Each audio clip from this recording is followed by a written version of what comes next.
Talvez você tenha feito constantemente estas perguntas. Onde posso encontrar refúgio num mundo cheio de conflitos? Ou, como e onde posso encontrar força para vencer nesse mundo que oferece tantas derrotas? Acompanhe agora com o pastor Edson Bruno mais um programa Encontro com a Palavra.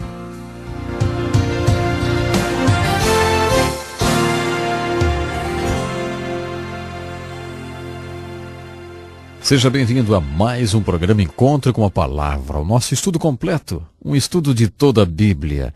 Iniciamos em Gênesis, agora estamos nos capítulos 25 a 32 de Gênesis, que fala a interessante história de um homem chamado Jacó. Na história de Jacó, após ele ter enganado seu irmão e seu pai, tomando a primogenitura, a bênção do seu irmão, sua mãe veio até ele e disse: "Ei, Jacó, você precisa partir, porque o seu irmão vai te matar." Então ele partiu. Quando saiu de casa, não era como nos dias de hoje. Ele não podia ficar em um hotel ou algo parecido. Não havia nada lá, além do deserto. Então a mãe dele disse: "Eu tenho um irmão, seu nome é Labão. Ele é seu tio, e ele mora no deserto. Você vai ficar com ele, porque o seu irmão vai te matar."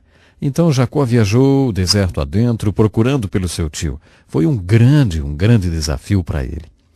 Deixar a sua casa é sempre ameaçador, não é? Especialmente foi para Jacó. Na primeira noite fora de casa, ele usou uma pedra como travesseiro. Naquela noite, ele teve uma experiência espiritual. Ele teve um sonho no qual havia uma escada e que os anjos a estavam usando para descer e subir até o céu.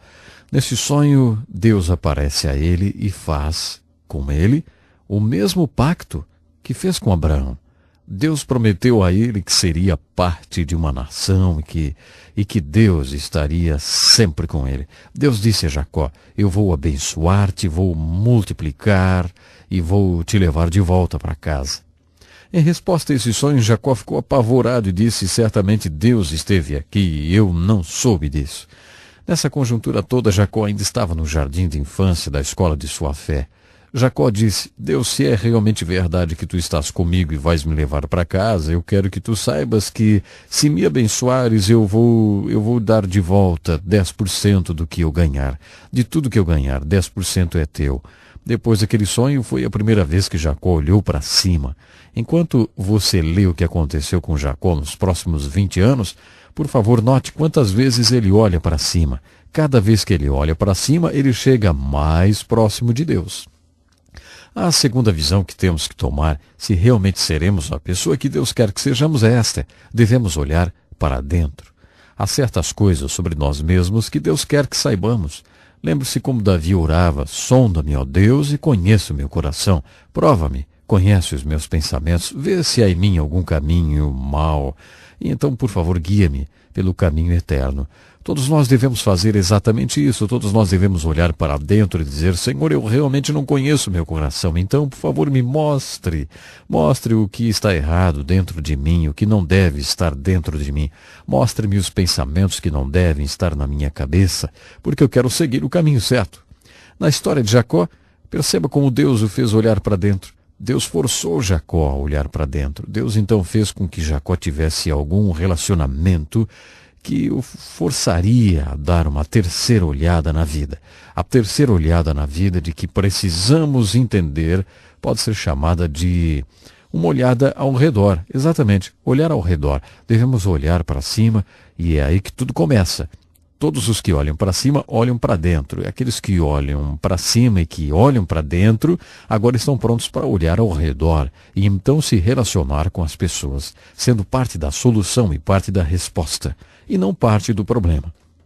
Jacó, como já disse para vocês, era um camarada que passava a perna nos outros.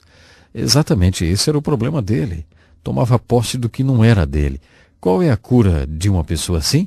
Fazendo com que ele encontre outro que faça melhor ainda, será? Eu acho que sim. Então Deus colocou Jacó com seu tio Labão por 20 anos. Eu acho essa história de Jacó e Labão muito engraçada. Quando Jacó encontra Labão, é dito que ele contou a Labão que ele tinha enganado seu pai e seu irmão para tomar a primogenitura e a bênção. E o seu tio disse: "Certamente você é sangue do meu sangue, rapaz. Você é carne da minha carne." O que o tio Labão estava pensando era: "Você é um canalha, mas eu sou pior ainda." E aquilo era verdade. Jacó trabalhou para Labão por 20 anos. O salário de Jacó pelos primeiros 7 anos seria a filha de Labão, que era Raquel, que era linda. A Bíblia diz que ela era linda. Os 7 anos que Jacó trabalhou para Labão foram como 7 dias, porque ele amava muito a Raquel. Mas na noite do casamento, Labão aparentemente faz com que ele beba demais, Jacó, e ele fique bêbado. E aí Raquel, que tinha uma irmã mais velha chamada Leia, que segundo a Bíblia nos diz, e que tinha olhos frágeis, seja lá o que isso quer dizer, não sei. Mas quando Jacó acordou, na manhã seguinte do seu casamento, ele olhou dentro dos pequenos olhos frágeis. E era Leia, não era Raquel. Ele ficou uma fera e queria ver o seu tio Labão. Ele tinha sido enganado. Jacó era alguém que enganava, um enganador. E se tem alguma coisa que um trapaceiro detesta é ser trapaceado. Se tem alguma coisa que o manipulador detesta é ser manipulado. Essa é a receita preferida de Deus, dar um pouco do seu próprio remédio. Labão continuou a enganar Jacó por 20 anos, até que eles tiveram um conflito e Jacó deixou seu tio Labão. Depois que Jacó partiu, ele estava preocupado com seu irmão Esaú. Ele não teve uma relação correta com seu irmão. Jacó mandou uma mensagem a Esaú tentando um reconciliamento. Quando o homem olha para cima, Deus o força a olhar ao redor e tomar as suas relações horizontais da maneira correta. Quando Jacó mandou a mensagem a Esaú, ele recebeu uma mensagem de volta, dizendo que Esaú estava vindo com 400 homens a cavalo. Jacó ficou paralisado de medo. Ele atravessou o riacho chamado Jaboque e orou. Então ele teve uma experiência bem subjetiva, eu diria uma experiência assustadora. Todos esses homens de Deus têm suas experiências assustadoras, vamos dizer assim. As suas experiências profundas.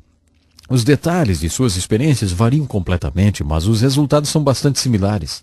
Jacó lutou contra um anjo e aquela foi uma batalha muito interessante. Quando tudo começou, o agressor era o mesmo com quem Jacó estava lutando. Quando Deus viu que o anjo não prevalecia contra Jacó, o que significava que Deus não conseguia quebrar Jacó, Deus deslocou a juntura da coxa de Jacó. Exato. Eu não sei se você pode imaginar o quão doloroso foi aquilo. Foi assim que Deus quebrou Jacó, deslocando a sua coxa. Então, sendo assim, as posições se inverteram. Jacó se tornou o agressor da batalha. Jacó estava nas mãos daquele com o qual ele estava lutando. Aquele com quem ele estava lutando disse, o dia já rompeu, deixe-me ir. Mas Jacó disse, não, eu não te deixarei ir se tu não me abençoares. O anjo perguntou, qual é o seu nome? E o homem disse, meu nome é Jacó. É enganador. Então Jacó virou para o anjo e perguntou, qual é o teu nome? E o anjo disse, por que você está perguntando o meu nome? Eu conheço um pastor que quando ainda jovem foi parado por um policial. Quando o policial perguntou o nome dele, ele replicou, e qual é o teu?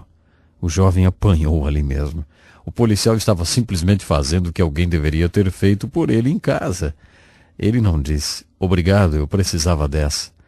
Pois é, não vou dizer o que ele disse, mas vou dizer uma coisa, ele não perguntou o nome do policial outra vez. Seria muito arrogante perguntar a alguém em autoridade quando ele pergunta qual é o seu nome e dizer qual é o teu. Jacó estava lutando com o mensageiro de Deus quando Deus perguntou qual é o teu nome. Deus estava tentando fazer com que Jacó olhasse para dentro dele e percebesse qual era o nome dele e confessasse que ele era realmente um enganador, como o nome dele sugeria e significava. Jacó confessou isso quando ele respondeu, o meu nome é Jacó, ou seja, enganador. O que devemos tirar de importante daquela batalha é que quando a batalha começou, Deus não prevaleceu contra Jacó, mas Deus prevaleceu quando ele quebrou Jacó. No meio da batalha, Deus disse a Jacó, eu vou mudar o seu nome será Israel. Foi aí que o povo de Israel ganhou o seu nome. O nome de Israel significa lutador. E naquele dia, o anjo disse, seu nome não vai ser mais Jacó, será Israel. Jacó era manipulador, enganador, mas especificamente ele era um lutador. Ele deu a esse povo especial o seu nome. Abraão era o pai desse povo, o povo de Deus, e Jacó contribuiu com o nome, Israel. Essa foi a razão de Deus ter mudado o nome de Jacó para Israel, e essa foi realmente ali o final. Vamos dizer assim, esse foi o cúmulo da batalha. Deus disse: eu irei te chamar de lutador, pois como um príncipe você lutou com Deus, como os homens e com você mesmo, e ainda assim você prevaleceu. Você olhou para cima, Jacó. E com luta, muita luta, você persistiu até receber a bênção de mim. Aquilo levou Jacó a 20 anos atrás, naquela primeira noite em que ele teve a visão da escada. Aquele sonho foi a primeira vez que Jacó olhou para cima. Por causa de todos os relacionamentos difíceis e grandes crises que Jacó tinha experimentado, ele olhou para cima muitas vezes nesses 20 anos. Quando Deus disse, com luta você prevaleceu, Deus se referia a todas aquelas vezes em que ele olhou para cima. Você olhou para cima e me encontrou, Jacó. E agora era Israel.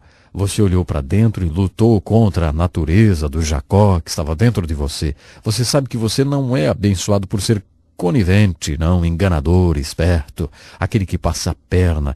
Você sabe que você está sendo abençoado porque eu o abençoei. Você olhou ao redor e abriu seu caminho em um nível horizontal, com Esaú e Labão. Agora você está pronto para ser parte da minha solução e a minha resposta, porque como um príncipe você prevaleceu nessas 3 direções. Há mais uma lição que podemos tirar da vida de Jacó. Eu a chamo de bênção da coroa defeituosa, porque Jacó era um camarada que passava a perna nos outros, enganava, era um enganador, e Deus não poderia abençoá-lo até que ele estivesse quebrado. Deus não poderia coroar Jacó com a coroa da bênção sem que ele estivesse quebrado e invalidado. Há uma expressão nas Escrituras que é frequentemente repetida. Essa expressão é a seguinte: espere no Senhor. Você sabe o que quer dizer esperar no Senhor? Esperar é provavelmente o oposto de manipular, manobrar, enganar, ser conivente e tal. Algumas pessoas gostam de mover as coisas, né? Gostam de dar um jeitinho. Outras gostam de agitar, outras gostam de executar, enfim. Eles saem todos os dias e fazem as coisas acontecerem. Esse é o tipo de homem que Jacó era. Bom, esse é todo o tempo que nós temos hoje, mas antes do nosso próximo encontro, leia o resto do livro de Gênesis, leia sobre a vida de José, capítulos 37 a 50. Deixa eu lhe fazer uma pergunta. Deus já o levou para o seu jaboque pessoal e o debilitou para que dessa forma você pudesse ser coroado com bênçãos? Às vezes ele tem que nos quebrar antes de nos abençoar. Nós devemos, assim como Jacó, aprender que a nossa única esperança existe pela graça de Deus para conosco, e não porque nós a merecemos ou porque podemos agarrá-la, tomar posse, não. Essa é uma das mensagens do livro de Gênesis que aprendemos com a vida de Jacó. Se você quer conhecer a Deus pessoalmente, por favor, entre em contato conosco. Temos algo para você. O tempo de hoje já se foi, então até o nosso próximo programa. Que lição importantíssima. Obrigado, pastor Edson Bruno. Prezado ouvinte, coloque em prática o que você ouviu aqui. Sem dúvida, sua vida será grandemente abençoada. Este é um estudo escrito pelo Dr. Dick Woodward, na voz em prática o que você ouviu aqui. Sem dúvida, sua vida será grandemente abençoada. Este é um estudo escrito pelo Dr. Dick Woodward, na voz do pastor Edson Bruno. Escreva-nos e solicite o material. Nosso endereço é Encontro com a Palavra, Caixa Postal 2011, CEP 89201-970, Joinville, Santa Catarina. Até o nosso próximo Encontro com a Palavra.